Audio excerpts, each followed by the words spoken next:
It's time for a little mushroom education on some of the most popular adaptogenic mushrooms that are out there right now. Now, a quick overview on an adaptogen. An adaptogen is, just like the name implies, it helps you adapt. Okay, it's not a performance enhancer in the sense where it's just making you do a certain thing or changing your biochemistry. It's helping your body adapt and build resiliency within a different or given category. So pretty fascinating stuff, and there's a lot of evidence, at least on the performance side, and a lot of evidence starting to emerge in the cognitive side as well. So very interesting things, and we're seeing a lot of mushroom blends and mushroom kind of products that are on the market right now. So let's break them down a little bit. Let's talk about lion's mane first. So lion's mane is most noted for cognitive function. Okay, there are active components in lion's mane called hericenones and aranesines. Now these two things are most noted for improving what is called nerve growth factor.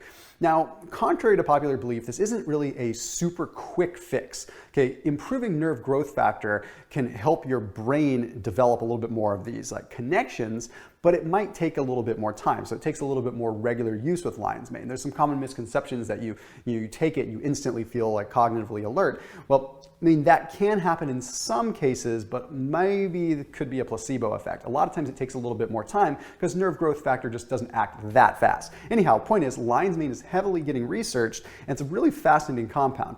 Now let's move into reishi, which is another really popular one. Now reishi is most noted as a stress response adaptogen, meaning that it can potentially help you modulate stress or at least react to a situation better. And some of the research is pretty fascinating in terms of elevating your baseline and ability to cope with stressful situations. Now, additionally, if you're into fasting or a ketogenic diet or anything like that, reishi has also been demonstrated to induce autophagy, which means it may help your cells go through their natural recycling process, which is pretty fascinating, where they kind of go through a survival of the fittest mechanism and basically consume components of themselves that shouldn't be there under a stressful situation. So basically can make you more optimized in that case. The next one that's really popular is cordyceps, and this is one of the most sought after mushrooms that's out there. Now, what's interesting about cordyceps is it's largely in the physical performance setting. Now, you could get some mental boost potentially out of it too when you look at the mechanisms of action. Now, with cordyceps, the idea behind them is that it may improve adenosine triphosphate levels. It may improve ATP. Now, ATP is the energy currency within your body.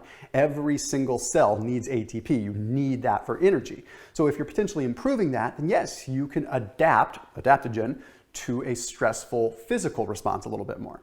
Now, additionally, it can help elevate nitric oxide levels, which can help improve oxygen absorption and potentially blood flow. So that's a kind of a secondary benefit that you get from it outside of the adaptogenic piece. Then we have chaga, which is one of my favorites because it's really just kind of mysterious. It's really just grown on birch trees in really cold climates.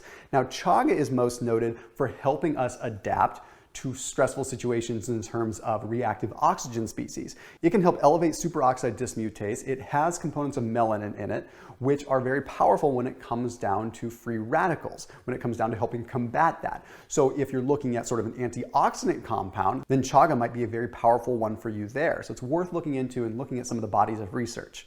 Then another one that's talked about a lot that you're seeing all over the internet right now is something called turkey tail. Now, turkey tail is pretty popular. It's not one of the rarest forms, but it's pretty epic when it comes down to the polysaccharides that are in it. Now, the polysaccharide that is most noted is called crestin.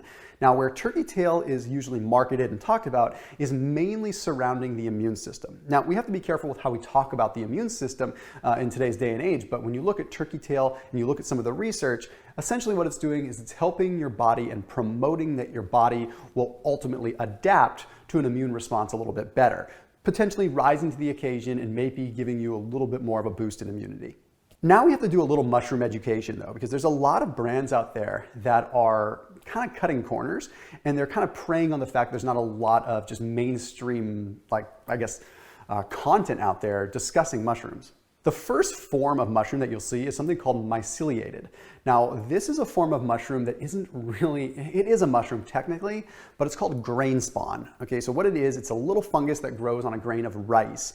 And although it's technically a mushroom, it barely resembles a mushroom, and it can be used as a filler a lot. It can be used in a lot of products that will ultimately just kind of say that they're selling you a mushroom blend when you're really just getting this grain spawn. So I would really be careful of that. Then you have ground mushroom, which is not bad, but one of the things you have to think about with ground mushroom is the active components, like the hericenones and lion's mane, you're not necessarily getting with full-on ground mushroom. And the reason is for, well, twofold. One, you're getting all the fiber, and that fiber takes quite a bit of digestion. That fiber is going to make up a lot of the bulk of the actual compound you're consuming.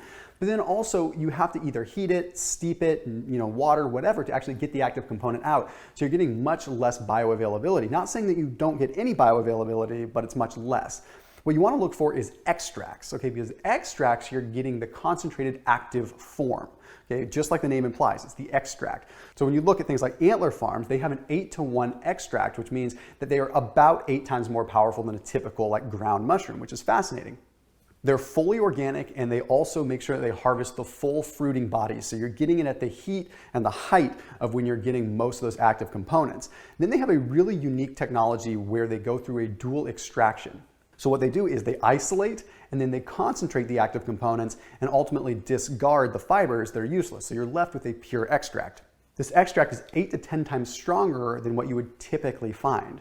So Antler Farms is really putting their best foot forward when it comes down to the quality of the mushrooms. It's still on you to do the research, what's going to work best for you and what kind of blend you want. But I really have to give a nod to brands like Antler Farms that are putting together a good, pure, efficaciously dosed product. I'll see you soon.